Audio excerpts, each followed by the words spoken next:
સ્વાગત છે તમારું તોરલની પાકશાળામાં। આજે જે આપણે વાનગી શીખવાની છે એ નાના અને મોટા ઘણાને નથી ભાવતી, પરંતુ ખૂબ જ સ્વાદિષ્ટ એવી કારેલાનું શાક શીખીએ છીએ।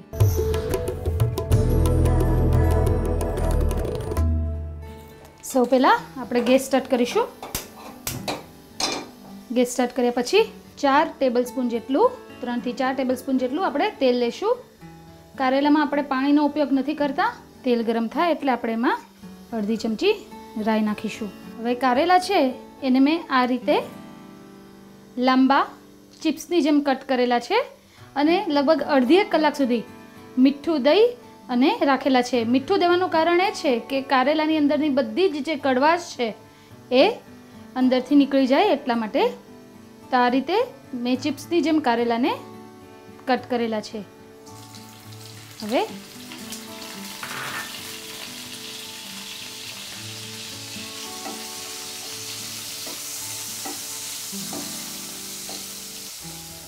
આપણે એની અંદર અડધી ચમચી હળદર નાખીએ છીએ।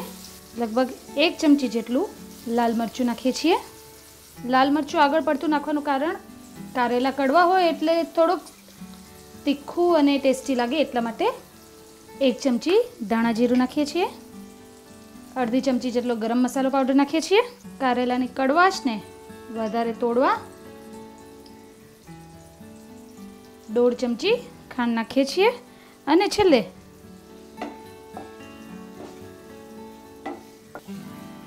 આમાં તમે કાજુની પેસ્ટ નાખવી હોય તો પણ નાખી શકો છો, દહીં નાખવું હોય તો પણ નાખી શકો છો અને ચણાનો લોટ આની અંદર નાખવો હોય તો પણ નાખી શકો છો। આ એક મેથડ છે કે જે આ કારેલાનું શાક બનાવી રહી છું હું।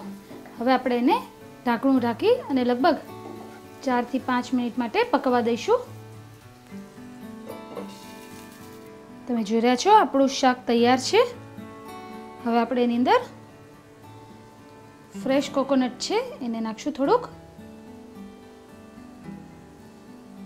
તમારી પાસે જો ફ્રેશ કોકોનટ ન હોય, નારિયેળ ન હોય તો સૂકા કોપરાને 5 મિનિટ માટે પાણીમાં પલાળી અને પછી એનો ઉપયોગ કરી શકો છો।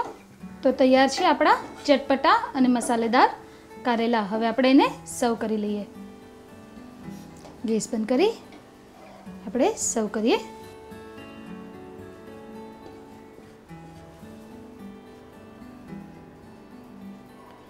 ફ્રેશ કોકોનટથી ગાર્નિશ કરશું। તો તૈયાર છે આપણા ચટપટા કારેલા। તો તૈયાર છે ચટપટા સ્વાદિષ્ટ એવા કારેલાનું શાક। જો તમને આ રેસીપી ગમી હોય તો લાઈક કરો, કોમેન્ટ્સ આપો અને સબસ્ક્રાઇબ કરો ઇન્ડિયા ફૂડ નેટવર્ક પર।